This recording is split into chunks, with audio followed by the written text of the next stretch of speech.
Their concept of peace is the same as Muhammad and Saladin, a coin one must pay to achieve something else. What's that something else? The destruction of Israel. How? Vis-a-vis peace. Peace for us means the destruction of Israel. This peace that Hamas all of a sudden is talking about for 10 years, or that Daniel prophesies for 7 years, will be the catalyst to then destroy, or at least attempt to destroy. They won't succeed. God will intervene, but they will attempt to destroy Israel after they make peace with Israel. And isn't it interesting that in Ezekiel 38, when this allied attack comes against Israel, they have let their walls down. They have let their guard down. How many of you know about the wall that Israel has been building to keep the terrorists from, coming in? And I don't like suicide bomber. They're homicide bombers. They're murderers. They're terrorists. They're evil. And by the way, let me just go on record and say that Islam is not a peace-loving religion.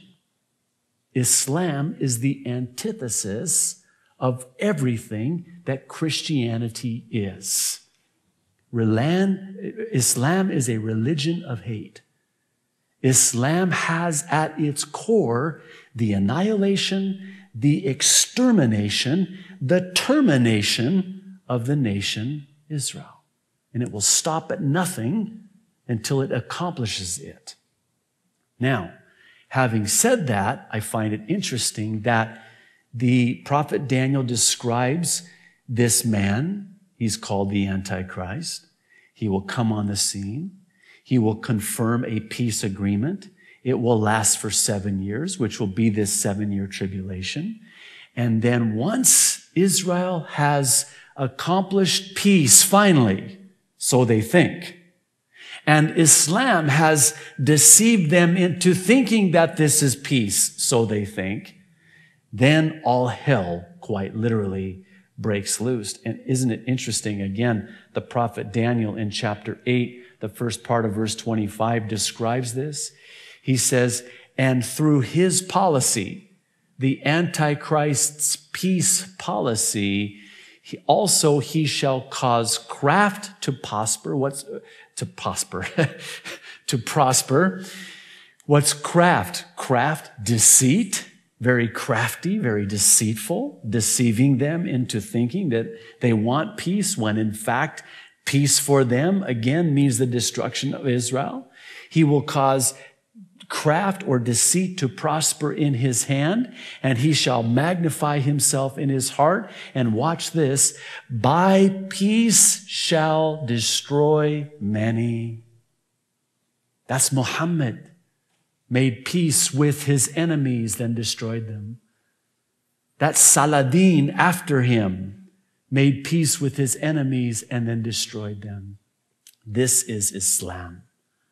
This is the prophet Daniel describing a form of Islam. I believe it's very possible that he is.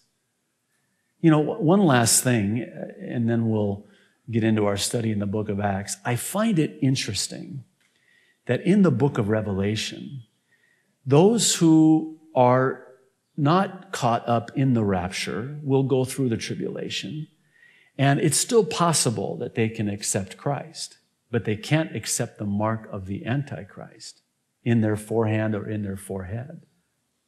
Now, those who reject the mark of the Antichrist will be beheaded. Now, I used to think, they'd pull out the guillotine and stick their head in the, whatever they call it, and bring the thing down and off with the head. Sorry, that was a little graphic, but that's not what it is. Have you noticed recently there has been a resurgence of beheadings at the hands of the Muslims?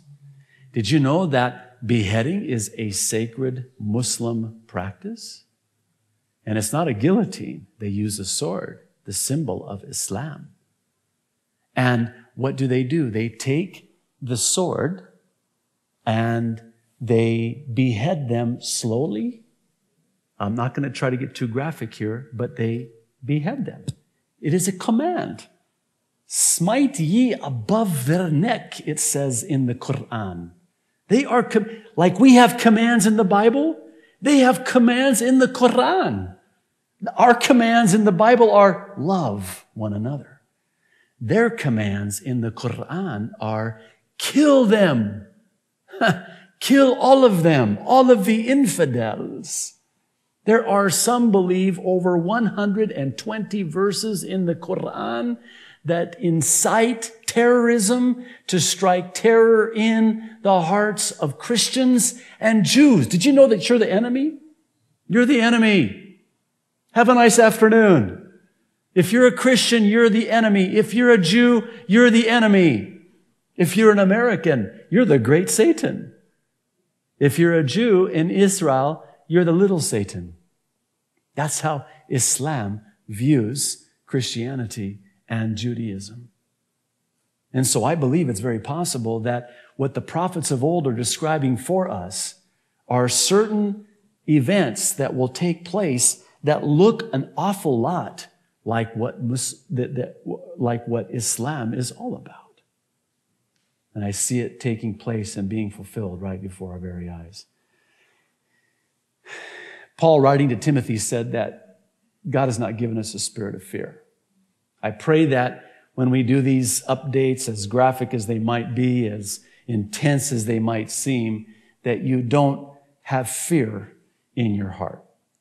He's not given us a spirit of fear, but of power and of love and of a sound mind. So please, this is not something to be afraid about. This is something actually to rejoice about. Why? Because when you see these things begin to come to pass, know that they have to come to pass in order for the end to come. You know, I don't know about you, but I've been watching how the United States, it seems like just since the beginning of this year, has started to decline. I mean, rapidly. I look at the declining value of the US dollar on the world markets. I look at all of the things that are taking place. And you know, if you're not looking at it through a biblical perspective, you can become very afraid. And men's hearts will fail them for fear, it says. But you know, if you look at it from a biblical perspective, you say, you know what? I don't see the United States in Bible prophecy. So maybe this needs to come to pass so that the end will come. If anything, you know what this should do? It should loosen our grip on this world and the things of this world, because soon they'll be passing away. And it's not long, I believe, though we should be as ready for the rapture as if it were not for 10 years, as we are today, as if it were this afternoon. We should occupy till he comes, but I submit to you, he's coming very soon.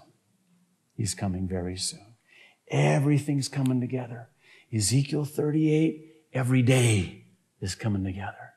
Zechariah 12, every day it's being fulfilled. Daniel 9, Daniel 8, every day it's being fulfilled.